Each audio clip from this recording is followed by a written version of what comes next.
U President ka Voice of the People Party VPP uba arden mela besaymoit hak arpun riotric nailar.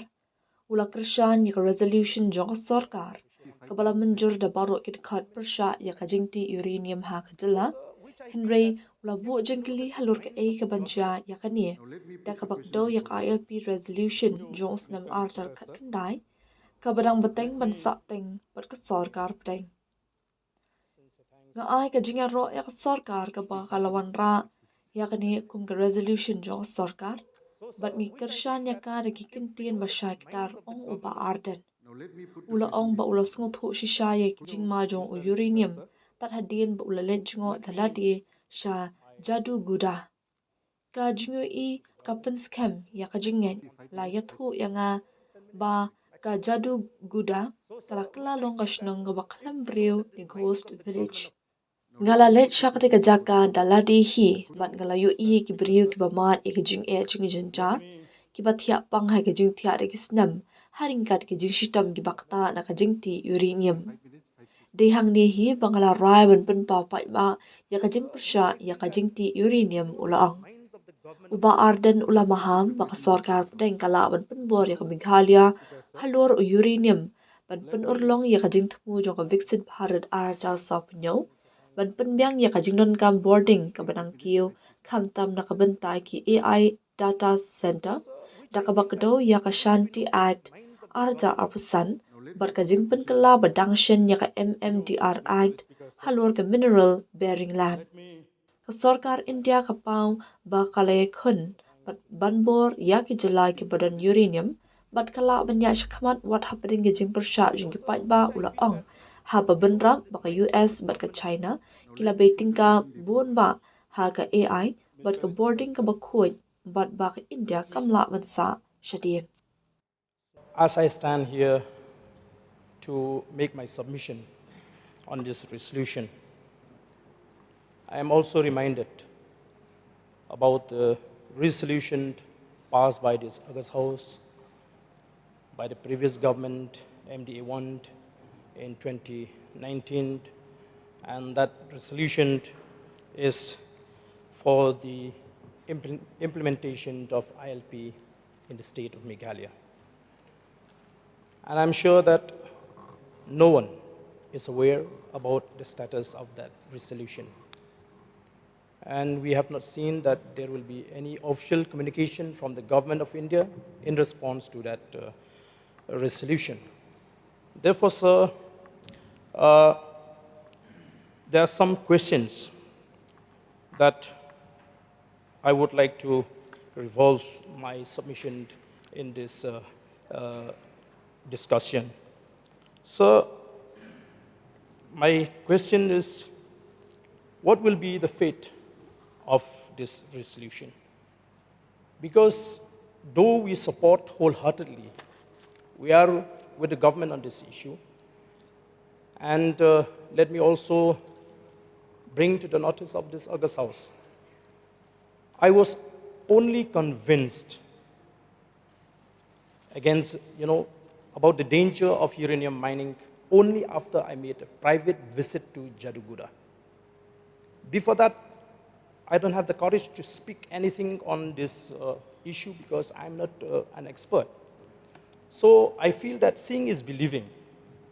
So I was made to believe that Jaduguda has become a ghost town, a ghost village. And there was an argument in those days between the pro-mining group and the anti-mining group. So I made a private visit to Jaduguda and find by myself that, yes, this is not safe for the state to allow mining of uranium. Because I have seen how the people suffers different kinds of diseases. It really touched my heart when I see that people are lying in their beds for years altogether because of the effect of this mining of uranium. So I returned back to the state and openly made a statement that I will have to stand against the mining of uranium. So I became one of the main opponent against the mining of uranium. So, sir, Therefore, I feel that a sincerity on the part of each one of us is the most important thing when we discuss about this resolution. As I said, I don't know, coincidentally, that when the government of Meghalaya, MDA1, adopted a resolution to demand from the government of India to extend the implementation of ILP, it was on the same day that a presidential order also came up, where it removed the word Khasi Jaintia from the preamble of the Bengal Eastern Frontier Regulation Act. So I wonder why the government of that time never protest or raise any objection against this presidential order, because this order is unconstitutional. If you go to Article 372, Clause 3, and this article speaks about the continuance in force of existing laws and their adaptations. What kind of rules or law that the president can adopt? 3, it mentioned that nothing in Clause 2 shall be deemed. Let me read Clause 2 first, sir. For the purpose of bringing the provisions of any law in force in the territory of India into accord with the provisions of this Constitution, the President may by order make such adaptations and modifications of such law, whether by way of repeal or amendment as may be necessary or expedient, and provide that law shall, as from such date as may be specified in the order, have effect subject to the adaptations and modifications so made, and any such adaptations or modifications shall not be questioned in any court of law. That is Clause 2. And Clause 3, nothing in Clause 2 shall be deemed A, to empower the President to make any adaptation or modification of any law after the expiration of 3 years from the commencement of this Constitution. And B, it also gives us, empower the state to prevent any competent legislature or other competent authority from repealing or amending any law adopted or modified by the President under the said clause. So till today, I have not seen any attempt on the part of the government to challenge or to repeal this presidential order. So which is why, sir, I feel that when we are discussing about issues that really concern the state, such as this, first, we need to be sincere as members of this august house. Which is why I have a question. What will be the fate of this resolution? And another question, is the government of India really need the uranium from Meghalaya? How serious is the need for uranium by the government of India? Is the government of India having any alternative to uranium? So I want to revolve my submission around these questions, sir, because I feel that we need to look at this issue from a wider perspective. Why India needs uranium very badly. So we all know that the Prime Minister of India had launched the Viksit Bharat 2047 on December 11, 2023, which is the country's long-term national vision to transform India into a fully developed nation by 2047, marking the 100th anniversary of its independence. This vision spells out the core vision and goals, such as economic growth, aiming at a $30 trillion to $40 trillion economy, zero poverty, eradicating extreme poverty and ensuring inclusive social progress, quality living standard, providing 100% quality education and affordable high-quality healthcare of all. Another core vision and goal which is relevant with this debate today is technological leadership, driving growth through a tech-driven knowledge economy, artificial intelligence, and innovation. So, as we are aware of the fact that human progress has always been shaped by technology, electricity transforms how we live and work. Computers change how we process information. Internet connected the world, and mobile phones brought technology into the hands of everyone. Each phase reshaped the society. So we are now entering the fifth industrial revolution, when AI works alongside humans to transform every sector of the economy. It focuses on human and machine working together, using AI to improve the lives of the people and address challenges in agriculture, health, climate change, and a host of other sectors. So AI is often described as a technology enabler with a multiplier effect because it strengthens existing systems rather than operating in isolation. When used in areas like farming, healthcare, manufacturing, or governance, it makes processes faster, more efficiency, and accurate. Country that develops the use of AI stands to gain an advantage in competitiveness and resilience. In this sense, AI is becoming a capability that strengthens the nation and improves the lives of the people. So it is understood that AI has 5 layers of stack. The first layer is known as the application layer. The second layer of stack is the model. The third layer of the AI stack is the compute needed for training and inference. It is also known as the brain behind the chip. Data center and network infrastructure is the fourth layer of AI stack. And the fifth layer of AI stack, which is more relevant with this discussion today, is energy.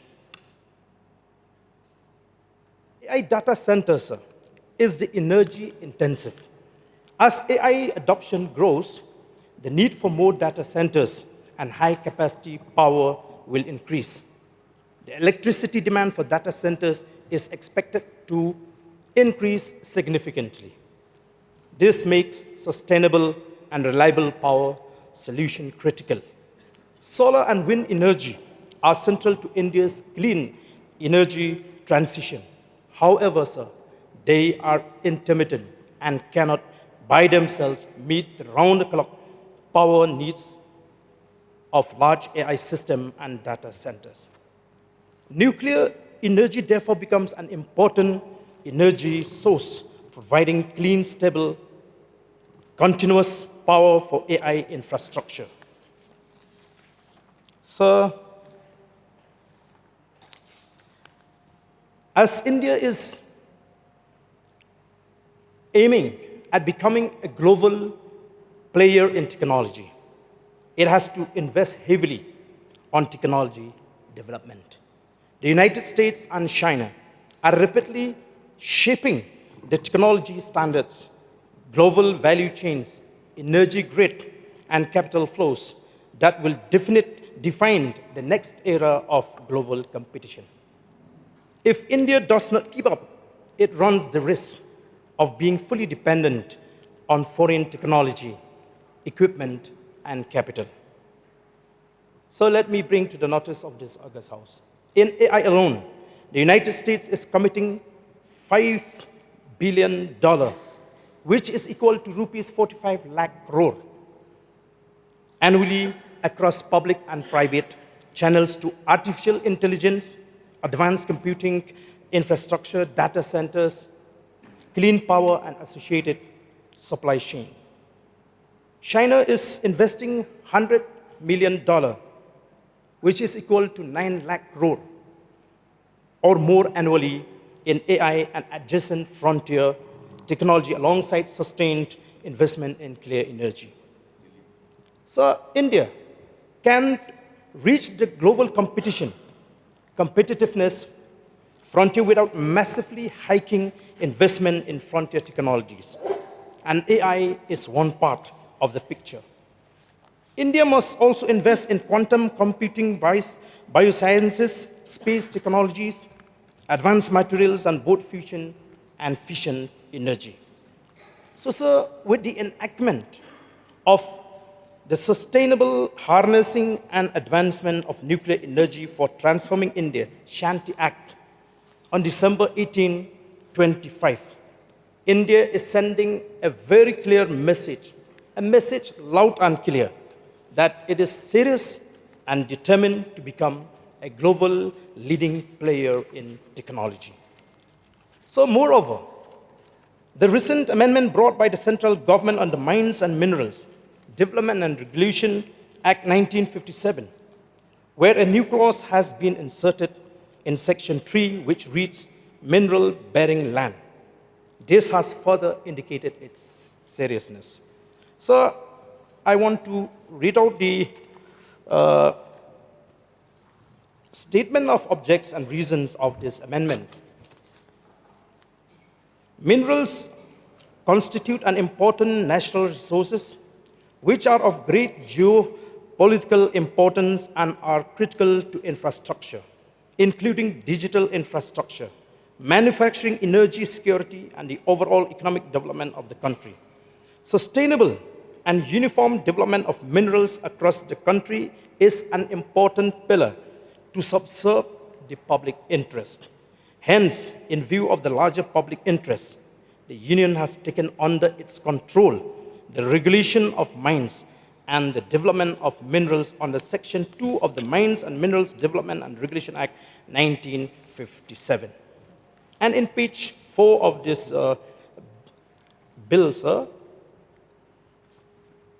the Union, I would like to read out this para. The Union will take under the control the regulation of mineral-bearing lands having the mineral contents in accordance with the parameters prescribed by the central government under the MMDR Act. This is in addition to the existing provision which declares the Union's control over the regulation of mines and development of minerals. So here are the few concerns that I would like to revolve in my submission. First, I think we need to know the minds of the government of India. So if these indication, Arden Baswami, how much time would we require? Because I will have to regulate time. Another 5-10 minutes, sir, because I just maybe want 5 minutes, 5-6 minutes. 10 minutes maximum. So, sir, which I feel that if we know that the minds of the government of India, and the government of India seems to be cornering the states that has uranium deposits. The government of India is also creating a narrative that this is the vision that we have for the country. I see that the government of India, for the interests of the country, they might even go ahead despite the resistance of the people. So what I feel is that we can adopt this resolution, we are all for it. But besides sending a clear message to the government of India through this resolution, we should also make a pledge. We should also make a pledge. And I make a promise for myself, sir, that if the government of India, despite this resolution adopted by the House, decides to go ahead with the mining of uranium in the future, I can simply say that that mining of uranium against the wish of the people will be on my dead body. So I think if we really serious and if we are sincere to the cause, let each one of us, besides the support that we are going to give to this resolution, also make an individual pledge that we will never allow, no matter what, for the government of India to carry out mining of uranium in the state. So with these few words, sir, I once again support this resolution brought by the government and sincerely thanks the government for tabling this resolution so that we can send across to the people of the state that we also, as members of this August House, are with the people and we will not allow any force to forcefully extract this mineral from our state.